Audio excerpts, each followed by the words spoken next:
ओम नमो भगवते वासुदेवाय। आइए अब हम श्रीमद् भागवत महापुराण दशम स्कंद उत्तरार्ध के 59वें अध्याय का पाठ करते हैं, जिसमें आज हम जानेंगे भगवान श्री कृष्ण की नित्य चर्या क्या थी और उनके पास जरासंध के कैदी राजाओं के दूत का आना। सुखदेव मुनि जी कहते हैं, परीक्षित, जब सुबह हुई तो मुर्गे बोलने लगते और श्री कृष्ण की पत्नियां, जिनके गले में श्री कृष्ण जी अपनी भुजाएं डाले हुए हैं, उनकी जुदाई की आशंका से व्याकुल हो जाती और उन मुर्गों को ही कोसने लगती। उस समय परिजात के वृक्ष की सुगंध से भीनी भीनी वायु बहने लगती। भंवरे लय लगाकर अपने संगीत की तान छेड़ देते। पक्षियों की नींद उचट जाती और वंदी जनों की भांति भगवान श्री कृष्ण को जगाने के लिए मधुर स्वर से आवाजें करने लगते। रुक्मिणी जी अपने प्रियतम श्री कृष्ण की भुजाओं में बंदी रहने पर भी आलिंगन न छूट जाए, इस आशंका से अत्यंत सुहावने और पवित्र ब्रह्म मुहूर्त को भी ऐसे ही समझने लगती। भगवान श्री कृष्ण प्रतिदिन ब्रह्म मुहूर्त में ही उठ जाते और हाथ मुंह धोकर अपने माया से अतीत आत्म स्वरूप का ध्यान करने लगते। उस समय उनका रोम रोम आनंद से खिल उठता था। परीक्षित, भगवान का वह आत्म स्वरूप सजातीय विजातीय और अपने प्रायों के भेद से दूर था, अखंड है, क्योंकि उसमें किसी प्रकार की उपाधि या उपाधि के कारण होने वाला अन्य वस्तु का अस्तित्व ही नहीं है। और यही कारण है कि वे अविनाशी सत्य हैं, अर्थात ऐसा सत्य है जिसका कभी विनाश नहीं होता। जिस प्रकार सूर्य चंद्रमा आदि नेत्र इंद्रिय के द्वारा और नेत्र इंद्रिय चंद्रमा सूर्य आदि के द्वारा प्रकाशित होती हैं, ठीक वैसे ही वह आत्म स्वरूप दूसरे के द्वारा प्रकाशित नहीं बल्कि स्वयं ही प्रकाशित है। इसका कारण यह है कि अपने स्वरूप में ही सदा सर्वदा और काल की भी सीमा से परे भी एक रस स्थित होने के कारण अज्ञान उसका स्पर्श भी नहीं कर सकता। इसी से प्रकाश भाव उसमें नहीं है। जगत की उत्पत्ति, स्थिति और नाश की कारणभूता ब्रह्म शक्ति, विष्णु शक्ति और शिव रुद्र शक्ति के द्वारा केवल इस बात का अनुमान हो सकता है कि वह स्वरूप एक रस सत्ता रूप और आनंद स्वरूप है। उसी को समझाने के लिए ब्रह्मा नाम से कहा जाता है। भगवान श्री कृष्ण अपने उसी आत्म स्वरूप का प्रतिदिन ध्यान करते हैं। इसके बाद वे विधि पूर्वक निर्मल और पवित्र जल में स्नान करते, फिर शुद्ध धोती पहनकर दुपट्टा ओढ़कर यथाविधि नित्य क्रम संध्या वंदन आदि करते। इसके बाद हवन करते और मौन होकर गायत्री का जप भी करते। क्यों न हो वे सत्पुरुषों के पात्र आदर्श जो हैं। इसके बाद सूर्योदय होने के समय सूर्योपस्थान करते और अपने कला स्वरूप देवता, ऋषि और पितरों का तर्पण भी करते। फिर कुल के बड़े बूढ़ों और ब्राह्मणों की विधि पूर्वक पूजा करते। इसके बाद परम मनस्वी श्री कृष्ण दुधारू पहले ब्याई हुई बछड़ों वाली सीधी शांत गौओं का दान करते। उस समय उन्हें सुंदर वस्त्र और मोतियों की माला पहना दी जाती। सींग में सोना और खुरों में चांदी मढ़ दी जाती। वे ब्राह्मणों को वस्त्र आदि आभूषणों से सुसज्जित करके रेशमी वस्त्र, मृग चर्म और तिल के साथ प्रतिदिन 13,084 गायें इस प्रकार दान करते। उसके बाद अपनी विभूति रूप गौ, ब्राह्मण, देवता, परिवार के बड़े बूढ़े, गुरुजन और समस्त प्राणियों को प्रणाम करके मांगलिक वस्तुओं का स्पर्श करते। परीक्षित, यद्यपि भगवान के शरीर का सहज सौंदर्य ही मनुष्य लोक का अलंकार है, फिर भी वे अपने पीताम्बर आदि दिव्य वस्त्र, कौस्तुभ आदि आभूषण, फूलों के हार और चंदन आदि दिव्य अंगराग से अपने को आभूषित करते, अर्थात अपने को सजा लेते। इसके बाद वे घी और शीशे में अपना मुख देखते, गाय, बैल, ब्राह्मण और देव प्रतिमाओं का दर्शन करते। फिर पूर्ववासी और अंतःपुर में रहने वाले वर्णों के लोगों की इच्छाएं पूर्ण करते और फिर अपनी ग्रामवासी गांव के अंदर रहने वाली प्रजा की इच्छा की पूर्ति के लिए उसे संतुष्ट करते और इन सब को प्रसन्न देखकर स्वयं बहुत ही आनंदित होते। वे फूल मालाएं, तांबूल, चंदन और अंगराग आदि वस्तुएं पहले ब्राह्मण, फिर अपने सगे संबंधियों, मंत्री और रानियों को बांट देते और उनमें से बची हुई स्वयं और अपने काम में बची हुई उस सामग्री को लगाते। भगवान यह सब करते होते तब तक दारुक नाम का सारथी सुग्रीवादी घोड़ों से जुता हुआ अत्यंत अद्भुत रथ ले आता और प्रणाम करके भगवान के सामने खड़ा हो जाता। इसके बाद भगवान श्री कृष्ण सात्यकी और उद्धव जी के साथ अपने हाथ से सारथी का हाथ पकड़कर रथ पर सवार होते। ठीक वैसे ही जैसे भुवन भास्कर भगवान सूर्य सुबह होने पर आरूढ़ हो जाते हैं, उस समय रनिवास की स्त्रियां अर्थात रानियों के एक रहने का स्थान जहाँ पर रानियां रहती हैं, रनिवास की स्त्रियां लज्जा और प्रेम से भरे मन से उन्हें निहारने लगती और बड़े कष्ट से उन्हें विदा करती। भगवान मुस्कुराकर उनके चित्त को चुराते महल से निकलते।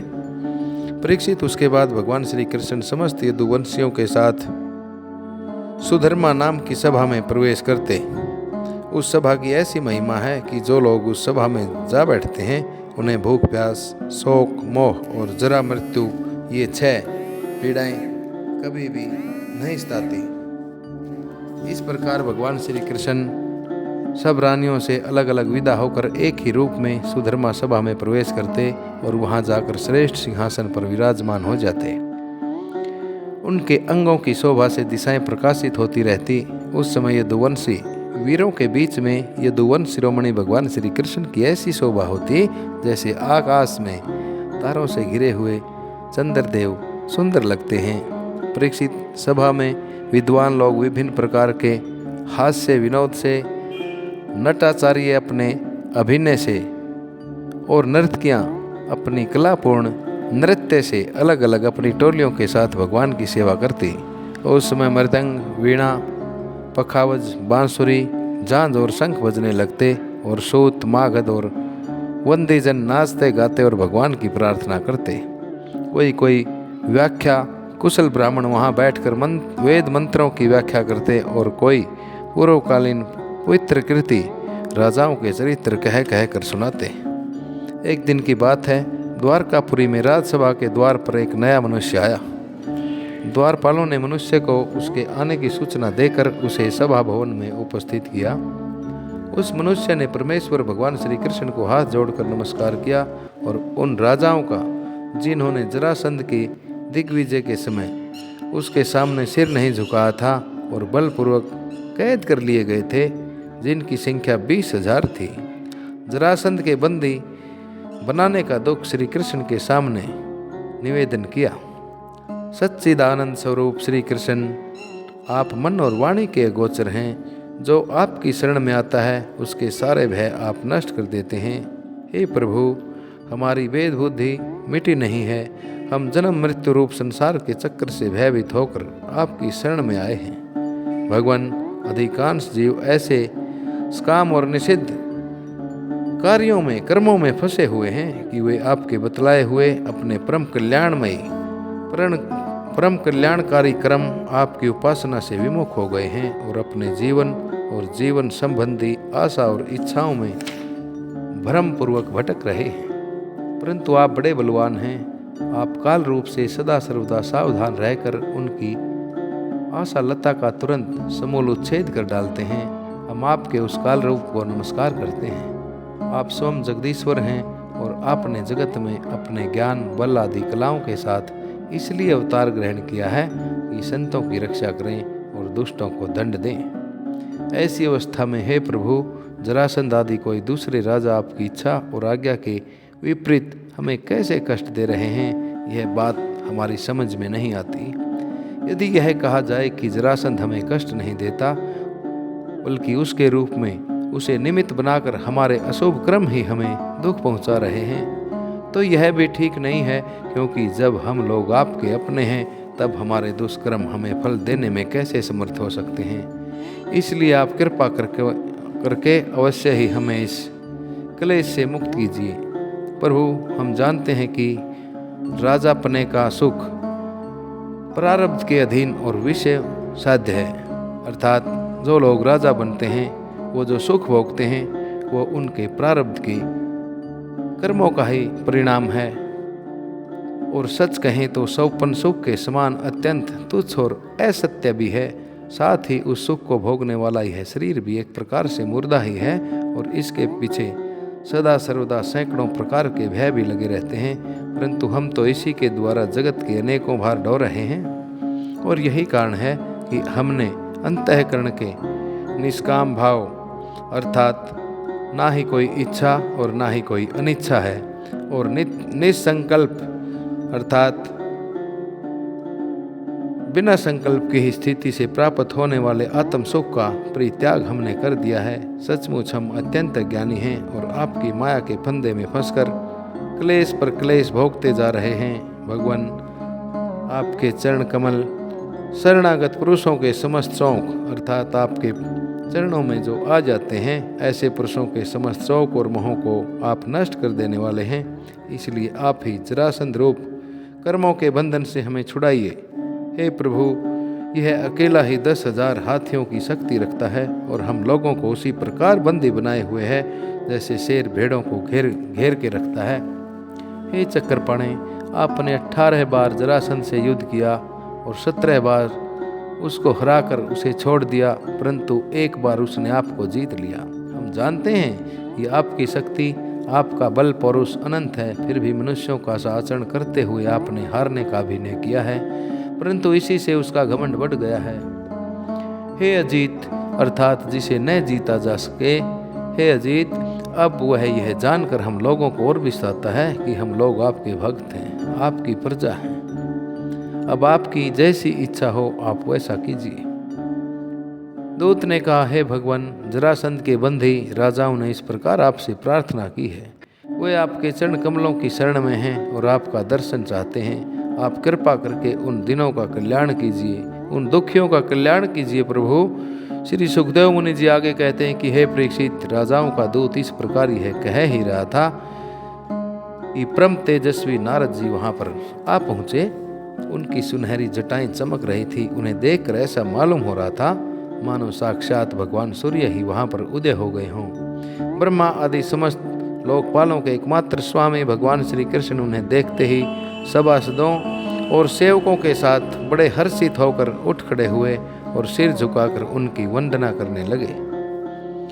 उनकी वंदना करने लगे। जब देव ऋषि नारद आसन स्वीकार करके बैठ गए, तब भगवान ने उनकी विधि पूर्वक पूजा की और अपनी श्रद्धा से उनको संतुष्ट करते हुए वे मधुर वाणी से बोले, हे देव ऋषि नारद, इस समय तीनों लोकों में कुशल मंगल तो है न? आप तीनों लोकों में घूमते रहते हैं। इससे हमें यह बहुत बड़ा लाभ है कि घर बैठे सबका समाचार मिल जाता है। ईश्वर के द्वारा रचे हुए तीनों लोकों में ऐसी कोई बात नहीं है जिसे आप न जानते हों। अतः हम आपसे यह जानना चाहते हैं कि युधिष्ठिर आदि पांडव इस समय क्या करना चाहते हैं। देव ऋषि नारद ने कहा, हे सर्वव्यापक, हे अनंत, आप विश्व के निर्माता हैं और इतने बड़े मायावी हैं कि बड़े बड़े मायावी ब्रह्मा जी आदि भी आपकी माया का पार नहीं पा सकते। हे प्रभु, आप सबके घट घट में अपनी अचिंत्य शक्ति से व्याप्त रहते हैं, ठीक वैसे ही जैसे अग्नि लकड़ियों में अपने को छिपाए रखता है, अर्थात जिस प्रकार लकड़ियों में अग्नि छिपी रहती है। लोगों की दृष्टि सत्व आदि गुणों पर ही अटक जाती है, इससे आपको वे नहीं देख पाते। मैंने एक बार नहीं अनेकों बार आपकी माया देखी है, इसलिए आप जो यूं अनजान बनकर पांडवों का समाचार पूछ रहे हैं, इससे मुझे कोई कौतूहल नहीं हो रहा है। भगवान, आप अपनी माया से ही इस जगत की रचना करते हैं, इस जगत का संहार करते हैं और आपकी माया के कारण ही यह असत्य होने पर भी सत्य के समान दिखाई देती है। आप कब क्या करना चाहते हैं, यह बात भली भांति कौन समझ सकता है। आपका स्वरूप सदा अचिंतनीय है। मैं तो केवल बार बार आपको नमस्कार करता हूँ। शरीर और इससे संबंध रखने वाली वासनाओं में फंसकर जीव जन्म मृत्यु के चक्र में भटकता रहता है तथा यह नहीं जानता कि मैं इस शरीर से कैसे मुक्त हो सकता हूँ। वास्तव में उसी के हित के लिए आप अलग अलग प्रकार की लीला अवतार ग्रहण करके अपने पवित्र यश का दीपक जला देते हैं, जिसके सारे वह इस अनर्थकारी शरीर से मुक्त हो सके। इसलिए मैं आपकी शरण में हूँ। प्रभु, आप स्वयं परब्रह्मा हैं, तथापि मनुष्यों की सी लीला का नाटक करते हुए मुझसे पूछ रहे हैं। इसलिए आपके फुफेरे भाई और प्रेमी भक्त राजा युधिष्ठिर क्या करना चाहते हैं, यह बात मैं आपको सुनाता हूँ। इसमें कोई संदेह नहीं कि ब्रह्मालोक में किसी को भी जो भोग प्राप्त हो सकता है, वह राजा युधिष्ठिर को यही प्राप्त हुआ है। उन्हें किसी वस्तु की इच्छा नहीं है, फिर भी वे श्रेष्ठ यज्ञ राजसूय के द्वारा आपकी प्राप्ति के लिए आपकी ही आराधना करना चाहते हैं। आप कृपा करके उनकी इस इच्छा का अनुमोदन कीजिए। भगवान, उस श्रेष्ठ यज्ञ में आपका दर्शन करने के लिए बड़े बड़े देवता और यशस्वी राजा लोग इकट्ठे होंगे। प्रभु, आप स्वयं विज्ञान आनंद घन ब्रह्मा हैं। आपके श्रवण कीर्तन और ध्यान करने मात्र से दुष्ट भी पवित्र हो जाते हैं। फिर जो आपका दर्शन और स्पर्श प्राप्त करते हैं, उनके संबंध में तो कहना ही क्या है। हे त्रिभुवन मंगल, आपकी निर्मल कृति समस्त दिशाओं में छा रही है तथा स्वर्ग, पृथ्वी और पाताल में फैल व्याप्त हो रही है। ठीक वैसे ही जैसे आपकी चरण अमृत धारा स्वर्ग में मंदाकिनी अर्थात स्वर्ग के अंदर बहने वाली गंगा और पाताल में भोगवती अर्थात पाताल लोक में पाताल गंगा और मर्त्य लोक में गंगा के नाम से प्रवाहित होकर सारे विश्व को पवित्र कर रही है। सुखदेव जी कहते हैं, परीक्षित, सभा में जितने यदुवंशी बैठे थे वे सब इस बात के लिए अत्यंत उत्सुक हो रहे थे कि पहले जरासंध पर चढ़ाई करके उसे जीत लिया जाए। अतः उन्हें नारद जी की बात पसंद नहीं आई। तब ब्रह्मा आदि के शासक भगवान श्री कृष्ण ने तनिक मुस्कुराकर बड़ी मीठी वाणी से उद्धव जी से कहा, उद्धव, तुम मेरे बड़े सुहृदय हितैषी हो, अर्थात तुम